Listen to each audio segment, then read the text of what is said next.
చెరువు కబ్జాలలో ఎంత గొప్ప వ్యక్తులున్నా వదిలిపెట్టే ప్రసక్తి లేదని ముఖ్యమంత్రి రేవంత్ రెడ్డి వెల్లడించారు. చెరువులు, కుంటలను ఆక్రమించుకున్న పెద్దవులు గౌరవంగా తప్పుకోవాలని సీఎం హెచ్చరించారు.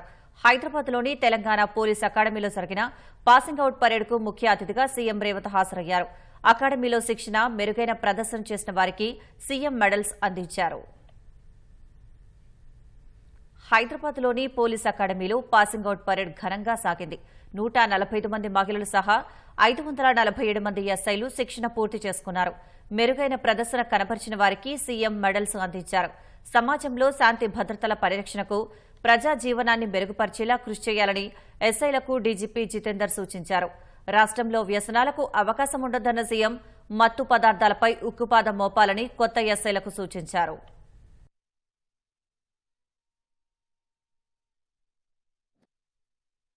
You have instilled in them values of integrity, discipline and service. Your efforts have laid a strong foundation to their careers, and for what I am very grateful to all of you.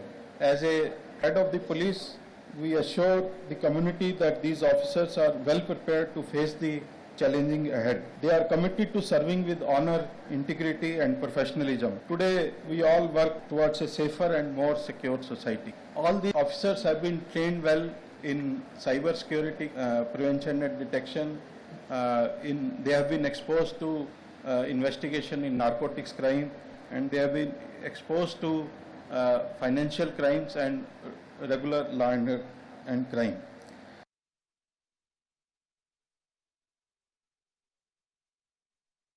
ఈ రాష్ట్రాన్ని మనం వందలాది మంది మీలాంటి నిరుద్యోగ యువకులు, ఉద్యమకారులు ప్రాణ త్యాగాలు చేసి తెలంగాణ రాష్ట్రాన్ని సాధించుకున్నాం.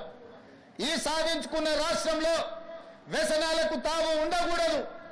గంజాయి, డ్రగ్స్, సైబర్ నేరాలకు ఎక్కడ కూడా అవకాశం ఉండకూడదు. ఈ తెలంగాణ రాష్ట్రం మనది. 4 కోట్ల తెలంగాణ ప్రజలు మన కుటుంబ సభ్యులు. పోలీసులకు సమయం లేదు, సందర్భం లేదు.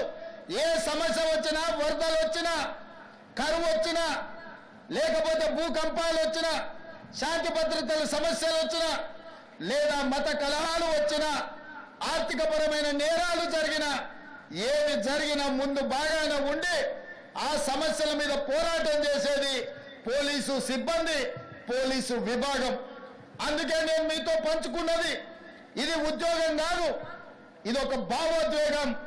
ఈ భావోద్వేగమే ఈ తెలంగాణ రాష్ట్రాన్ని పునర్నిర్మించి భవిష్యత్ తరాలకు బంగారు బాటలేసే బాధ్యత మన అందరి మీద ఉన్నది. చెరువుల ఆక్రమణల నుంచి విడిపించేందుకే హైడ్రా ఏర్పాటు చేశానన్న సీఎం ఆక్రమణదారులు ఎంతటి వారైనా ఉపేక్షించబోనని స్పష్టం చేశారు. కోర్టులకెళ్లి స్టే తెచ్చుకున్నా వదలబొమ్మన్న సీఎం వరదలు వస్తే పేదల ఇళ్లు మునుగుతున్నాయని వెల్లడించారు. ఆక్రమణ తొలగించి మూసీ రివర్ ఫ్రంట్ అభివృద్ధి చేస్తామని తెలిపారు.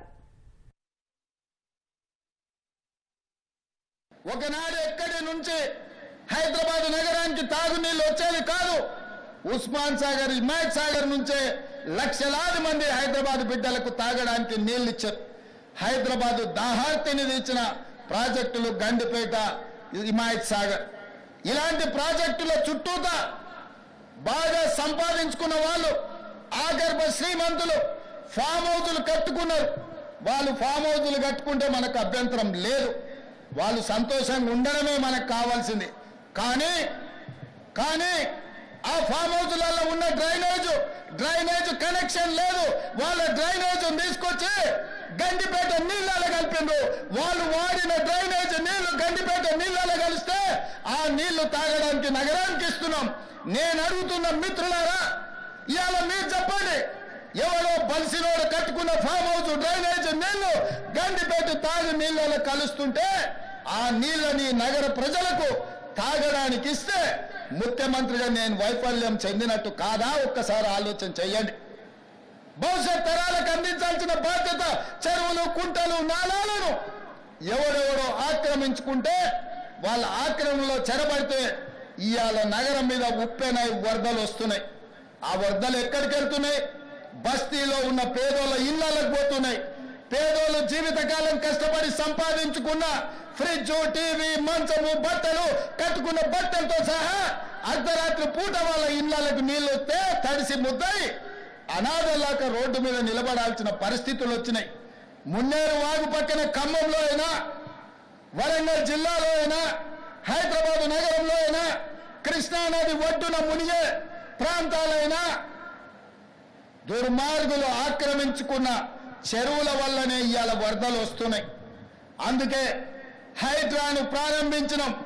హైడ్రా స్పెషల్ టాస్కే ఈ చెరువులను ఆక్రమించిన వాళ్ళను చెరబట్టాలని, చెరబట్టిన వాళ్ళ నుంచి విడిపించాలని, అలాంటి వాళ్ళను అవసరమైతే చెరసాలకు తోలాలనేది నా ప్రభుత్వ విధానం.